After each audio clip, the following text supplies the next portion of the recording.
It's Bella from Stellar View, and today I'd like to talk to you about the full moon at 11 degrees of Aquarius on the 3rd of August 2020.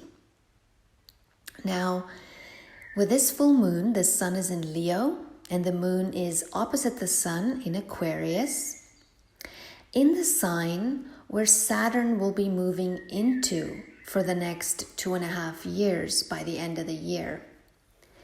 Now, both the sun and moon are also squaring Uranus in Taurus. So there's a lot of fixed energy here. And Mercury in Cancer is opposing Saturn in Capricorn at 27 degrees. And Mars in Aries is squaring Jupiter in Capricorn at 19 degrees. Now, this full moon is the culmination of a process that started about 6 months ago. And it really is also about asking yourself what you have learned and how all of this is going to help you move forward into your new future plans. Now, this is a great time for action and innovative ideas in order to fix the final and finer details. Now, the sun in Leo and the moon in Aquarius can indicate a polarity and a pulling in two directions, between work and home, between family and friends, children and friends, between doing something for yourself or rather for the collective. So check the areas in your chart where Leo and Aquarius falls. But either way, you're yearning to break free and do what you want and to also have a good time. But while you're excited and you're trying to move forward, you might be experiencing a lot of heavy thoughts that has to do with responsibilities or fears of the next steps that needs to be taken or what might be lying ahead, or serious issues that need attention in order for you to move forward. Now, the ruler of this moon is Saturn in Capricorn, and therefore whilst your mind is maybe already made up in Aquarius and you're bolting for the finish line, Saturn is saying to you, not so fast, we're still tying up some loose ends and there might be some more clarification needed in certain areas.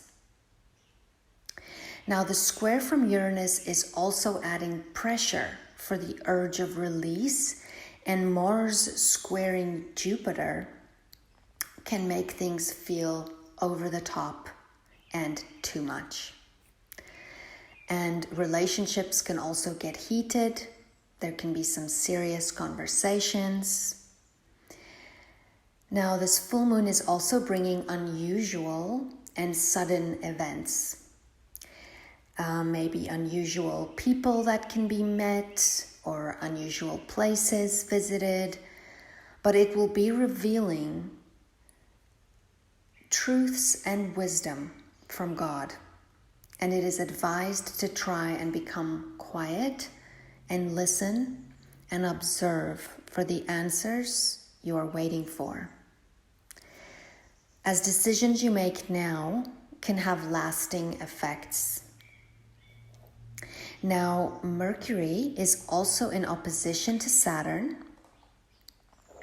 and this full moon could bring separations of some kind or some bad news. Therefore, the more flexible and open you are right now for unexpected changes, the better.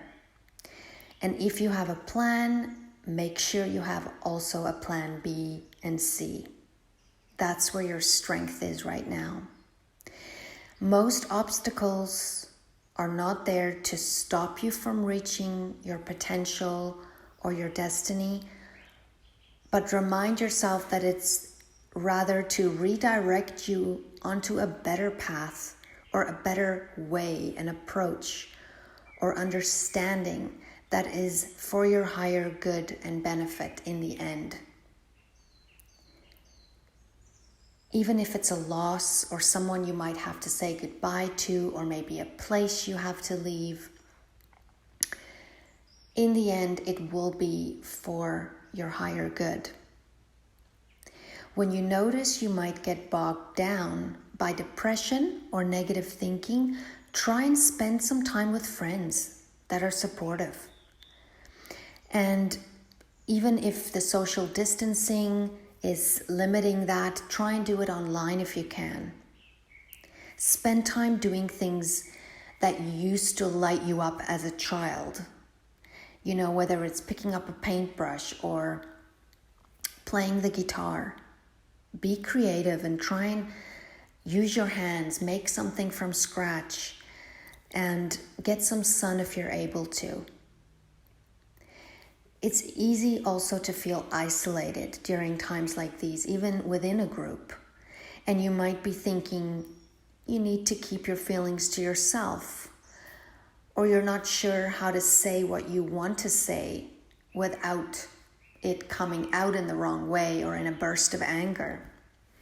But it is important now to reach out to others when you need to, or someone more mature and wise that can give you advice. The energy of this full moon can cause great upheaval in nature and in the collective.